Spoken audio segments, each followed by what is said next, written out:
Hello friends, welcome to the success Kendra. Friends, 2213 post Bihar दरोगा PT exam जो कि 26 दिसंबर 2021 को लिया जाएगा, उसके लिए आज से हम लोग करंट अफेयर्स का एक नया सीरीज स्टार्ट कर रहे हैं।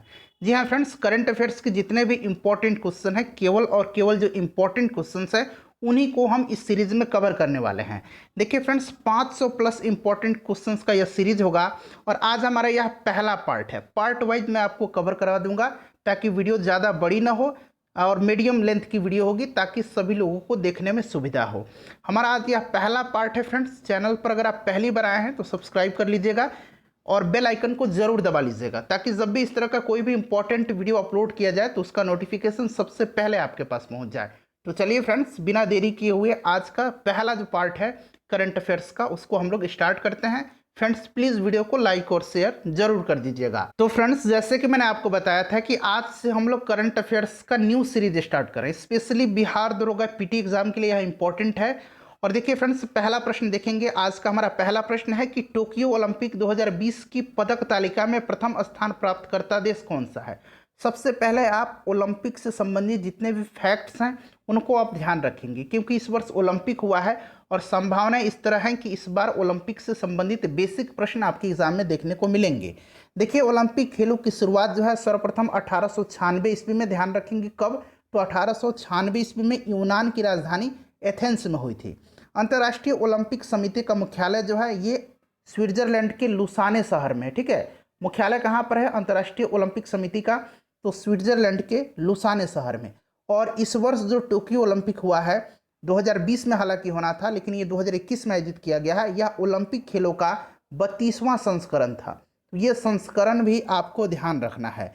देखिए, इसका आयोजन तिथि भी आपको याद रखना है। देखिए, यह जो आयोजित किया गया, यह आयोजित कब से कब तक किया गया, तो 23 जुलाई 2021 से 23 जुलाई, ठीक है यहाँ मैं लिख दे रहा हूँ, 23 जुलाई 2021 से लेकर के 8 अगस्त 2021 तक इसका आयोजन किया गया है। ठीक है फ्रेंड्स, और अगर हम बात करें तो इस बार जो टोक्यो ओलंपिक्स हुए हैं इसमें टोटल 205 देशों के एथलीट्स ने हिस्सा लिया है। टोटल 33 प्रतिस्पर्धाएं हुए हैं और इवेंट कितने हुए, तो 339 इवेंट हुए हैं। क्लियर है, ध्यान रखना है। इस बार जो है 5 नए खेलों को, कितने नए खेलों को, तो 5 नए खेलों को शामिल किया गया है।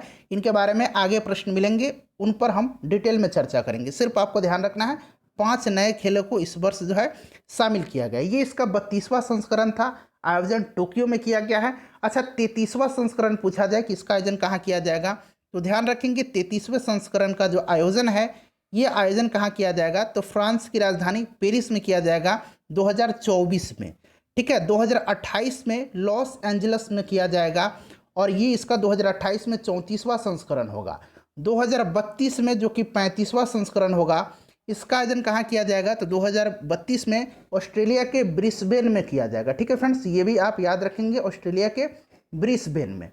तो देखिए फ्रेंड्स, अगर हम पदक तालिका में बात करते हैं तो पदक तालिका में इस बार जो है पहले स्थान पर संयुक्त राज्य अमेरिका रहा है। संयुक्त राज्य अमेरिका ने टोटल 113 पदक जीता है, जिसमें से 39 गोल्ड मेडल है, 41 रजत पदक है यानी कि सिल्वर मेडल है और 33 जो है ब्रॉन्ज मेडल है। ये आप ध्यान रखेंगे। दूसरे स्थान पर चीन रहा है, चीन ने टोटल 88 मेडल जीते हैं। ठीक है फ्रेंड्स, तीसरे स्थान पर जापान रहा है, जापान ने 58 मेडल जीते हैं। भारत का स्थान ध्यान रखेंगे, भारत जो है 48वें स्थान पर रहा है। भारत ने टोटल 7 मेडल जीते हैं, जिसमें से 1 स्वर्ण पदक है, 2 रजत पदक है और 4 जो है कांस्य पदक है। चलिए, राइट आंसर इसका हो जाएगा ऑप्शन नंबर सी, अमेरिका। इतनी सारी पॉइंट्स आपको ध्यान रखने हैं। दूसरा प्रश्न देखिएगा कि टोक्यो ओलंपिक 2020 में भारत के लिए एकमात्र स्वर्ण पदक प्राप्त करता नीरज चोपड़ा किस खेल से संबंधित है। देखिए फ्रेंड्स, राइट आंसर इसका हो जाएगा option number B, javelin throw.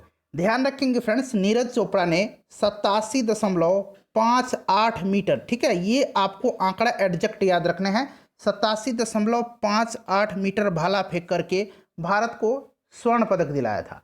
Next question देख लीजिएगा। अगला प्रश्न है हमारा कि टोक्यो ओलंपिक 2020 खेलों में भारत को कुल कितने पदक मिले थे। तो अभी मैंने आपको बताया था कि भारत को टोटल 7 पदक मिले, 7 में से 1 स्वर्ण पदक था, उसके बाद 2 रजत पदक था और 4 जो था ये कांस्य पदक था। ठीक है, ये आपको याद रखने हैं। नेक्स्ट क्वेश्चन देखिएगा फ्रेंड्स, प्लीज़ वीडियो को लाइक और शेयर जरूर कर दीजिएगा। आपको डेली ये करंट अफेयर वाला ये सीरीज है, आपको डेली यहाँ आपको मिलेंगे एक सेट, इसीलिए चैनल को सब्सक्राइब करके बेल आइकन को जरूर दबा लीजिएगा, क्योंकि बेल आइकन दबाइएगा तभी आपके पास नोटिफिकेशन पहुँच पाएगा। देखिए, निम्न में से किस भारतीय महिला बैडमिंटन खिलाड़ी ने टोक्यो ओलंपिक 2020 में कांस्य पदक प्राप्त किया है? तो थोड़ा सा यहाँ आप ध्यान से सुनेंगे, ठीक है फ्रेंड्स। देखिए, भारत के ओलंपिक इतिहास में पहली ऐसी महिला एथलीट बन गई हैं, कौन? तो ये पीवी सिंधु, ठीक है, जिन्होंने लगातार 2 ओलंपिक में मेडल जीते हैं। रियो ओलंपिक 2016 में इन्होंने सिल्वर पदक जीता था, आपको याद होगा। राइट आंसर हो जाएगा पीवी सिंधु, ठीक है, याद रखेंगे। चलिए नेक्स्ट क्वेश्चन देख लीजिएगा। अगला क्वेश्चन हमारा कि जापान के टोक्यो में आयोजित ओलंपिक 2020 खेलों में पहला स्वर्ण पदक प्राप्त कर किस खिलाड़ी ने इतिहास रचा? यानी कि इस वर्ष जो ओलंपिक हुए थे उसमें पूछा गया है कि पहला गोल्ड मेडल किस खिलाड़ी ने जीता है। तो देखिए फ्रेंड्स, अगर हम बात करें कि इस बार यानी कि 2020 वाला जो टोक्यो ओलंपिक था उसमें पहला स्वर्ण पदक किस खिलाड़ी ने जीता है, तो फ्रेंड्स ये जीता है चीन की यांग क्वान ने। Option number B right answer हो जाएगा। ये चीन की हैं, ध्यान रखेंगे, और इन्होंने महिलाओं की 10 मीटर राइफल प्रतियोगिता में जो है स्वर्ण पदक जीता। उसके बाद अगर हम बात करते हैं रजत पदक किसने जीता, तो रजत पदक रूस की अनास्तासिया ग्लासिना ने जीता है। साथ ही साथ जो ब्रॉन्ज मेडल है यानी कि कांस्य पदक है, ये स्विट्जरलैंड की नीना क्रिस्टन ने जीता है, ठीक है, ये स्विट्जरलैंड के हैं, इन्होंने कांस्य पदक जीता है। और अनास्तासिया गैलेसिना जो हैं इन्होंने रजत पदक जीता है, ये रसिया की हैं, ध्यान रखेंगे। चलिए नेक्स्ट क्वेश्चन देखिएगा कि 24 जुलाई 2021 को वेट लिफ्टर मीराबाई चानू ने टोक्यो ओलंपिक 2020 में कौन सा पदक जीत करके इतिहास रच दिया? तो देखिए फ्रेंड्स, राइट आंसर जो हो जाएगा इसका ऑप्शन नंबर ए हो जाएगा, रजत पदक। ध्यान रखेंगे फ्रेंड्स, इस बार टोक्यो ओलंपिक में भारत को पहला मेडल जो है किसने दिलाया था, तो ये दिलाया था वेट लिफ्टर मीराबाई चानू ने। मीराबाई चानू ने सिल्वर मेडल जीता था, आपको ध्यान होगा। और मीराबाई चानू ओलंपिक में वेट लिफ्टिंग में सिल्वर मेडल जीतने वाली पहली भारतीय एथलीट बन गई हैं। इन्होंने कुल 202 किलोग्राम, ध्यान रखेंगे, 202 किलोग्राम वजन उठा करके भारत को सिल्वर मेडल दिलाया है। ये किस राज्य की रहने वाली हैं, तो ये मणिपुर की हैं, ध्यान रखेंगे। चलिए उसके बाद नेक्स्ट क्वेश्चन देखिएगा, क्वेश्चन नंबर 7। देखिए क्वेश्चन नंबर 7 है हमारा कि अंतर्राष्ट्रीय ओलंपिक समिति ने 2024 में होने वाले ओलंपिक खेलों की मेजबानी के लिए निम्न में से किस शहर को चुना है? तो मैंने आपको स्टार्टिंग में ही बताया था कि देखिए 2024 में जो होगा ये इसका कौन सा संस्करण होगा, 33वां संस्करण होगा, और इसका आयोजन फ्रांस की राजधानी पेरिस में किया जाएगा। 2028 वाला 34वां संस्करण होगा, इसका जो आयोजन होगा ये लॉस एंजलिस अमेरिका में होगा। और 2032 वाला जो होगा ये 35वां संस्करण होगा, इसका आयोजन ऑस्ट्रेलिया के ब्रिस्बेन में किया जाएगा। तो देखिए राइट आंसर इसमें से क्या हो जाएगा, ऑप्शन नंबर ए हो जाएगा, Paris. Next question, question number 8 देख लीजिए। देखिए क्वेश्चन नंबर 8 है हमारा कि टोक्यो ओलंपिक 2020 में कुल कितने नए खेलों को शामिल किया गया? तो फ्रेंड्स आपको मैंने शुरुआत में ही बताया था कि इस बार टोटल 5 नए खेलों को शामिल किया गया है। ये खेल कौन कौन से हैं, तो सर्फिंग है, यहाँ मैं लिख दे रहा हूँ सबका नाम, ठीक है, ध्यान रखेंगे। उसके बाद याद रखेंगे स्केट बोर्डिंग, स्केट बोर्डिंग, ठीक है फ्रेंड्स। स्केट बोर्डिंग के बाद अगर हम बात करें तो इसके बाद हो जाएगा स्पोर्ट्स क्लाइंबिंग, स्पोर्ट्स क्लाइंबिंग, ठीक है, क्लाइंबिंग याद रखेंगे। उसके बाद हो जाएगा कराटा और बेसबॉल, तो ये नाम आप ध्यान रखिएगा। चलिए क्वेश्चन नंबर 9 देख लीजिएगा फ्रेंड्स, प्लीज़ वीडियो को लाइक और शेयर जरूर कर दीजिएगा। टोक्यो ओलंपिक 2020 का शुभंकर क्या है? तो शुभंकर आपको पता है कि मिराई तोबा है। मिराई का मतलब क्या होता है? मिराई का मतलब भविष्य होता है और तोबा का मतलब होता है अनंत काल। अगला क्वेश्चन देखिएगा कि हाल ही में किस देश में तालिबान ने सरकार का तख्ता पलट कर सत्ता हथिया लिया है? तो ये देश कौन सा है? ये देश है Afghanistan. Option number A right answer हो जाएगा। अफगानिस्तान का नया नाम क्या है? तो इस्लामिक एमिरेट ऑफ अफगानिस्तान है, ठीक है, इस्लामिक एमिरेट, यहाँ मैं लिख दे रहा हूँ, ऑफ अफगानिस्तान है, ठीक है। चलिए उसके बाद देखिएगा क्वेश्चन नंबर 11 है हमारा कि निम्न में से किस देश ने अगस्त 2021 में संयुक्त राष्ट्र सुरक्षा परिषद UNSC यानी कि यूनाइटेड नेशंस सिक्योरिटी काउंसिल की अध्यक्षता की? तो ये राइट आंसर हो जाएगा अपना प्यारा भारत, ऑप्शन नंबर बी हो जाएगा। उसके बाद अगला प्रश्न हमारा कि UAE सरकार ने दुबई में रहने वाले सभी डॉक्टरों को निम्न में से कौन सा वीज़ा देने की घोषणा की है? तो देखिए फ्रेंड्स राइट आंसर जो हो जाएगा इसका हो जाएगा आपका golden visa, option number C हो जाएगा। Federal authority for identity and citizenship ने यूएई में रहने वाले डॉक्टरों को गोल्डन वीज़ा जारी करने की सुविधा के लिए गोल्डन रेजिडेंसी सर्विसेज की शुरुआत की है। चलिए अगला क्वेश्चन देख लीजिएगा कि 100% कोविड-19 टीकाकरण करने वाला देश का पहला शहर निम्न में से कौन है? बताइए राइट आंसर इसका क्या हो जाएगा। इंपॉर्टेंट क्वेश्चन है, बताइए करेक्ट आंसर इसका क्या हो जाएगा। तो फ्रेंड्स ये हो जाएगा Bhubaneswar, option number D right answer इसका हो जाएगा। अगला प्रश्न हमारा क्वेश्चन नंबर 14 है कि अंतर्राष्ट्रीय मुद्रा कोष IMF इंटरनेशनल मॉनेटरी फंड ने वित्त वर्ष 2021-22 के लिए भारत की GDP ग्रोथ रेट को निम्न में से कितना प्रतिशत रहने का अनुमान लगाया है। तो देखिए फ्रेंड्स, अगर हम बात करते हैं इंटरनेशनल मॉनेटरी फंड का, तो ध्यान रखेंगे इसका हेडक्वार्टर जो है वाशिंगटन DC में है। इसके जो मैनेजिंग डायरेक्टर हैं वो हैं क्रिस्टलिना जॉर्जिएवा, क्लियर। और इसकी चीफ इकोनॉमिस्ट जो हैं वो गीता गोपीनाथ हैं। ये सब फैक्ट्स आपको ध्यान रखने होंगे। देखिए 12.5% से घटा करके 9.5% कर दिया है, तो राइट आंसर हो जाएगा option number D 9.5%। Question number 15 है हमारा कि देश का पहला अनाज ATM किस राज्य के द्वारा शुरू किया गया है। तो देखिए फ्रेंड्स, ध्यान देंगे संयुक्त राष्ट्र के विश्व खाद्य कार्यक्रम के तहत फर्रुखनगर गुरुग्राम में, कहाँ पर? फर्रुखनगर गुरुग्राम में हरियाणा में पायलट परियोजना के रूप में भारत का पहला अनाज ATM स्थापित किया गया। गुरुग्राम आपको ध्यान रखना है, राइट आंसर हो जाएगा हरियाणा में। नेक्स्ट क्वेश्चन देखिएगा कि इंडोनेशिया ने निम्न में से किस द्वीप में दुनिया का सबसे बड़ा सोलर फ्लोटिंग फार्म बनाने का काम शुरू किया है। बताइए राइट आंसर इसका क्या हो जाएगा। World largest floating solar farm, तो देखिए ये बनेगा आपका बॉटम द्वीप में, ऑप्शन नंबर सी हो जाएगा।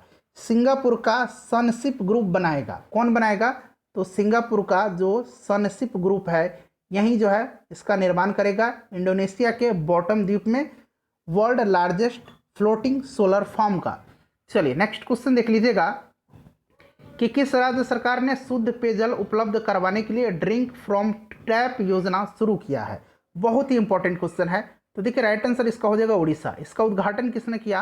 तो उड़ीसा के जो मुख्यमंत्री हैं नवीन पटनायक जी, इन्होंने ही इसको शुरू किया। ठीक है फ्रेंड्स, देखिए ड्रिंक फ्रॉम टैप स्कीम जो है, यानी कि यहाँ लिखा हुआ है ड्रिंक फ्रॉम टैप स्कीम, इसके शुभारंभ के बाद पूरे शहर में हर नल से स्वच्छ जल यानी कि clean water from every tap की व्यवस्था करने वाला पूरी जो है देश का पहला शहर बन गया। कौन शहर बन गया है? तो पूरी शहर जो है यह देश का पहला शहर बन गया है। ध्यान रखेंगे, हर नल से स्वच्छ जल उपलब्ध कराने वाला। नेक्स्ट क्वेश्चन देख लीजिएगा, क्वेश्चन नंबर 18 है कि हाल ही में किस देश को संयुक्त राष्ट्र संघ ने मलेरिया मुक्त घोषित किया है। तो ये देश कौन सा है जिसको संयुक्त राष्ट्र संघ ने मलेरिया मुक्त घोषित किया है? तो ये देश है China, option number B correct answer हो जाएगा। और ध्यान रखेंगे भारत ने साल 2027 तक मलेरिया मुक्त और साल 2030 तक जो है मलेरिया को जड़ से खत्म करने का लक्ष्य रखा है। क्लियर? चलिए उसके बाद नेक्स्ट क्वेश्चन देख लीजिएगा। नेक्स्ट क्वेश्चन है हमारा कि सरकार ने किसानों को उनकी वांछित भाषा में सही समय पर सही जानकारी प्राप्त करने की सुविधा के लिए निम्नलिखित में से कौन सा डिजिटल प्लेटफॉर्म लॉन्च किया है। तो ध्यान दीजिएगा, भारतीय कृषि अनुसंधान परिषद ने अपने 93वें, ठीक है, अपने 93वें स्थापना दिवस पर किसान सारथी मंच का शुभारंभ किया है, जो किसानों को वांछित भाषा में सही समय पर सही जानकारी प्राप्त कराएगा। तो राइट आंसर इसका हो जाएगा किसान सारथी, ऑप्शन नंबर ए। अगला प्रश्न देख लीजिएगा कि थाईलैंड ओपन बैडमिंटन चैंपियनशिप 2021 में महिला एकल वर्ग की विजेता कौन बनी है। महिला एकल पूछा गया है, तो महिला एकल वर्ग की विजेता जो बनी है ये स्पेन की कैरोलिना मारिन बनी है। वहीं अगर पुरुष एकल यहाँ पर पूछा जाता, थाईलैंड ओपन बैडमिंटन चैंपियनशिप 2021 के पुरुष एकल वर्ग के विजेता, तो ये कौन बने हैं? ये बने हैं विक्टर एक्सेलसेन।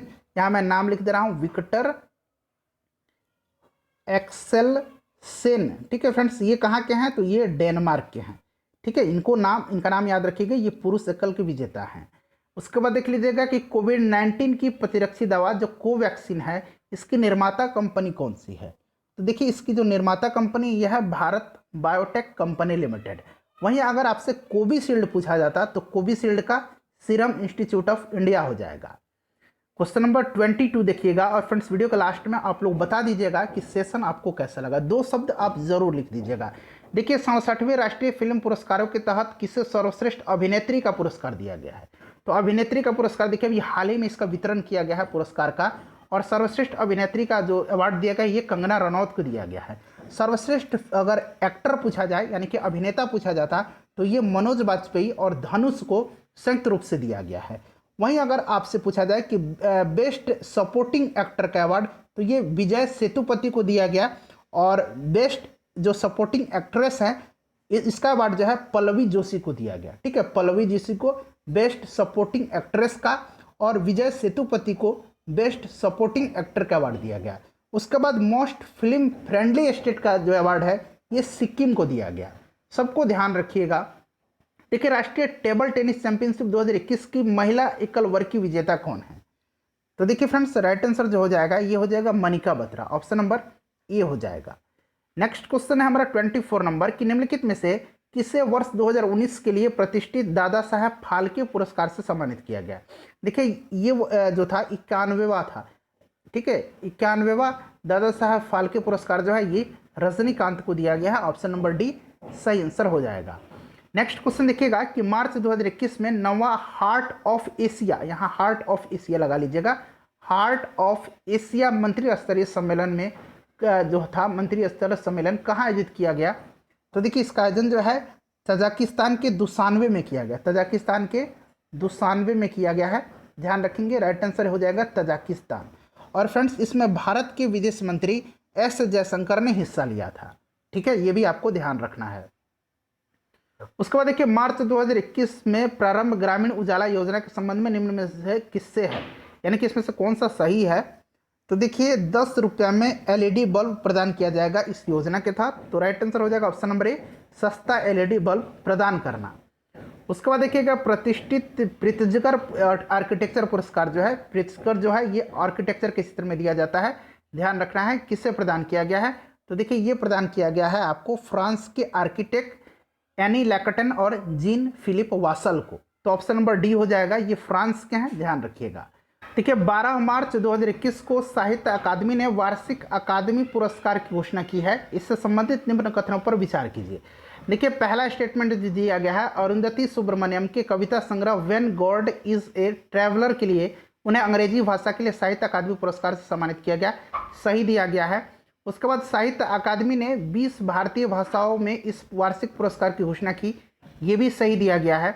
उसके बाद देखिएगा कि अनामिका की कविता संग्रह टोकरी में दिगंत थेरी गाथा 2014 के लिए उन्हें हिंदी भाषा के लिए साहित्य अकादमी पुरस्कार से सम्मानित किया गया है, ये भी सही दिया गया है। तो यानी कि सभी के सभी सही दिए गए हैं, तो उपयुक्त सभी इसका करेक्ट आंसर हो जाएगा। उसके बाद देख लीजिएगा कि 78वां गोल्डन ग्लोब पुरस्कार वितरण समारोह में सर्वश्रेष्ठ मोशन फिल्म ड्रामा का पुरस्कार किस फिल्म को प्रदान किया गया है। तो देखिए राइट आंसर इसका हो जाएगा ऑप्शन नंबर बी नोमैडलैंड को। ठीक है फ्रेंड्स, ध्यान रखेंगे। चलिए लास्ट क्वेश्चन हमारा, हम लोग 30 क्वेश्चन को कवर करेंगे ताकि वीडियो लंबी ना हो। देखिए लास्ट क्वेश्चन हमारा कि मार्च 2021 में के बिरला फाउंडेशन द्वारा दिया जाने वाला प्रतिष्ठित 30वां बिहारी पुरस्कार किसे प्रदान किया गया है। तो ये दिया गया मोहन कृष बोहरा को, ऑप्शन नंबर ए हो जाएगा। उनकी आलोचनात्मक पुस्तक तस्लीमा संघर्ष और साहित्य के लिए, तस्लीमा संघर्ष और साहित्य के लिए 30वां बिहारी पुरस्कार प्रदान किया गया है। फ्रेंड्स वीडियो कैसी लगी है यस और नो लिख करके आप बता दीजिएगा, लाइक और शेयर जरूर कर दीजिएगा। फिर कल मिलते हैं पार्ट 2 के साथ।